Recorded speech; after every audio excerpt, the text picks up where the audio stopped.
இலக்கணத்தில் தான் என்ற சொல் பெயர் சொல்லாகவும் வரும், இடைச்சொல்லாகவும் வரும் என்பதற்கான ஒரு விளக்கம். இப்போ எடுத்துக்காட்டால், தான் நினைத்ததை செல்வி செய்து முடித்தாள். இதில் பார்த்திங்கன்னா, இந்த தான் என்பது செல்வியினுடைய பிரதி பெயர் சொல். செல்வி என்பது பெயர் சொல், அதனுடைய பிரதி பெயர் சொல் தான் தான் என்பது, இல்லைங்களா? இது நமக்கு பார்த்திங்கனாக்கா திணையும் காட்டல, தான்ங்கிறது அது ஆண்பாலா பெண்பாலா அப்படின்னு எதுவும் காட்டல.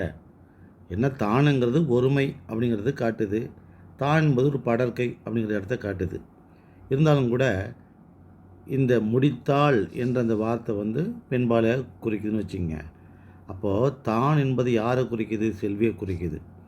அதனால தான் அது பெயர் சொல்லாக இருக்குது இந்த இடத்துல தான்.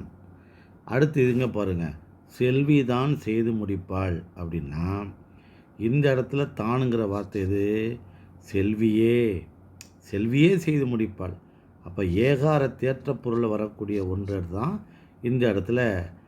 அந்த ஏகார தேற்ற பொருள் வர வேண்டிய இடத்துல தான் இந்த தான் என்கிற சொல் வந்திருக்குது, இல்லையா? செல்வியே செய்து முடிப்பாள், வேறு யாரும் செய்து முடிக்க முடியாது என்ற அடிப்படையில் தான் செல்வி தான் செய்து முடிப்பாள்னு சொல்கிறேன்னு வச்சுங்க.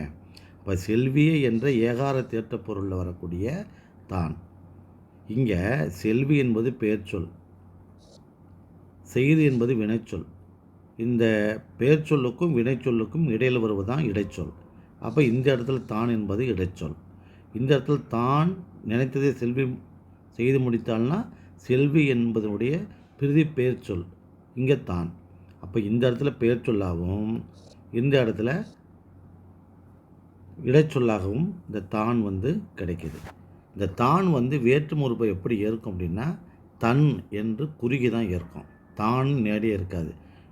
தான் தன்னா குறியும், தன் கூட்டலை தன்னை, தன் கூட்டலால் தன்னால், தன் கூட்டலுக்கு தனக்கு அப்படின்னு வரும். நன்றி, வணக்கம். மற்றதும் பிறகு பார்ப்போம்.